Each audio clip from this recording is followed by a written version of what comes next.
तो Android phone पर iOS वाले इमोजी चाहिए। ये एक ऐसी चीज़ है जो लगभग हर कोई चाहता है ना? कि उनके फ़ोन में भी वही वाले इमोजी दिखें जो आईफ़ोन पर दिखते हैं। चलिए, आज इसी पूरी उलझन को सुलझाते हैं और समझते हैं कि ये इतना मुश्किल क्यों है। तो होता क्या है, आप सब कुछ सही करते हैं, कीबोर्ड पर मस्त iOS वाले इमोजी दिख भी रहे होते हैं, लेकिन जैसे ही आप इंस्टाग्राम पे स्टोरी डालने जाते हैं, बूम, गायब, सब पुराने जैसे हो जाते हैं। आखिर ये होता क्यों है? और इस काम के लिए ज़्यादातर लोग एक ही ऐप का नाम लेते हैं, ज़ी फ़ॉन्ट, है ना? ये एक बहुत पॉपुलर ऐप है और हर कोई इसी से अपने एंड्रॉयड डिवाइस पर iOS वाले इमोजी लाने की कोशिश करता है। और ये स्लाइड ना उस सारी फ्रस्ट्रेशन को दिखाती है। देखिए, जेड फ़ॉन्ट लगाने के बाद इमोजी आपके सिस्टम कीबोर्ड पर, मैसेज में, नोट्स ऐप में हर जगह बढ़िया दिखते हैं।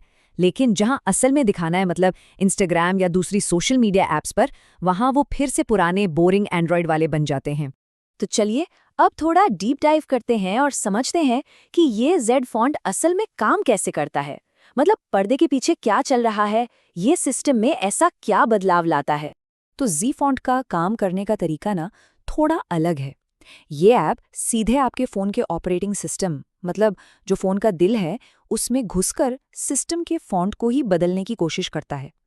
अब ये एक बहुत ही, कह सकते हैं, गहरा बदलाव है। और एंड्रॉयड का जो सिक्योरिटी सिस्टम है ना, वो इसीलिए बनाया गया है कि कोई भी ऐप इतनी आसानी से सिस्टम के साथ छेड़छाड़ न कर सके।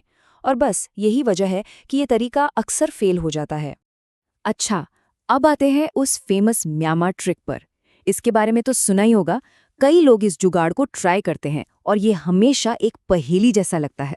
तो आज इस पहेली को ही सुलझाते हैं। लेकिन एक मिनट, सोचिए जरा, फोन का रीजन या लोकेशन बदलने से फॉन्ट की प्रॉब्लम कैसे ठीक हो सकती है?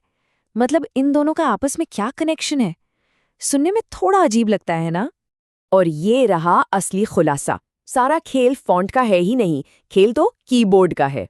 जी हाँ, जब आप कुछ खास फोन जैसे वीवो के फोन पर रीजन बदलकर म्यांमार करते हैं ना, तो वो फॉन्ट को ठीक नहीं करता, बल्कि वो फोन को एक दूसरा डिफ़ॉल्ट कीबोर्ड इस्तेमाल करने पर मजबूर कर देता है। और उस कीबोर्ड में iOS वाले इमोजी पहले से ही डाले हुए होते हैं। तो इस बात को एकदम साफ साफ समझ लेते हैं। म्यांमार ट्रिक के बाद जो प्यारे प्यारे iOS इमोजी दिखते हैं, वो जेड फ़ॉन्ट की वजह से नहीं आ रहे हैं, वो तो उस नए कीबोर्ड से आ रहे हैं जो फ़ोन ने खुद ही बदल लिया है। तो ठीक है, अब जब ये वाला मिथक टूट गया है, तो एक ऐसे तरीके की बात करते हैं जो ज़्यादा भरोसेमंद है।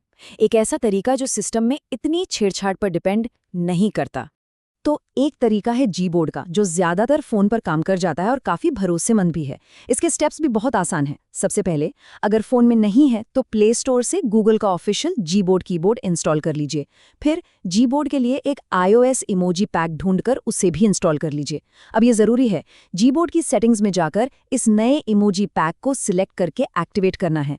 और आखिर में बस एक बार अपने फोन को रीस्टार्ट कर दीजिए ताकि सारे चेंजेस ठीक से अप्लाई हो जाएं। हो गया काम। तो अब आते हैं सबसे ज़रूरी बात पर। इस पूरी कहानी का हीरो या विलन, जो भी कह लीजिए, वो है खुद फ़ोन। जी हाँ, आपका अपना डिवाइस। देखिए, जेड फ़ॉन्ट जैसे ऐप्स काम करेंगे या नहीं, ये पूरी तरह से 3 चीज़ों पर डिपेंड करता है। पहली चीज़, फ़ोन का ब्रांड क्या है, वीवो है, ओप्पो है या सैमसंग, सबका अपना अपना सिस्टम है। दूसरी चीज़, एंड्रॉयड का वर्जन कौन सा है। जैसे जैसे वर्जन नए होते हैं, सिक्योरिटी और भी टाइट होती जाती है। और तीसरी और सबसे अहम चीज़, फ़ोन बनाने वाली कंपनी का अपना सॉफ्टवेयर, जैसे सैमसंग का वन यूआई या ओप्पो का कलर ओएस। यही सॉफ्टवेयर तय करता है कि वो बाहर के फ़ॉन्ट्स को कितनी इजाज़त देगा। और इसीलिए एक ही ट्रिक किसी एक फ़ोन पर कमाल कर जाती है और दूसरे पर पूरी तरह फेल हो जाती है। तो कुल मिलाकर बात बस इतनी सी है, असली बॉस आपका डिवाइस और उसका सिस्टम ही है। कोई बाहर की ऐप फ़ॉन्ट बदल पाएगी या नहीं, ये आखिरी फैसला फ़ोन ही करेगा। लेकिन सोचने वाली बात यह है कि आखिर एंड्रॉयड और iOS के बीच इमोजी की ये जो लड़ाई है, ये कब तक चलेगी? क्या कभी हमें दोनों प्लेटफॉर्म्स पर एक जैसा एक्सपीरियंस मिल पाएगा?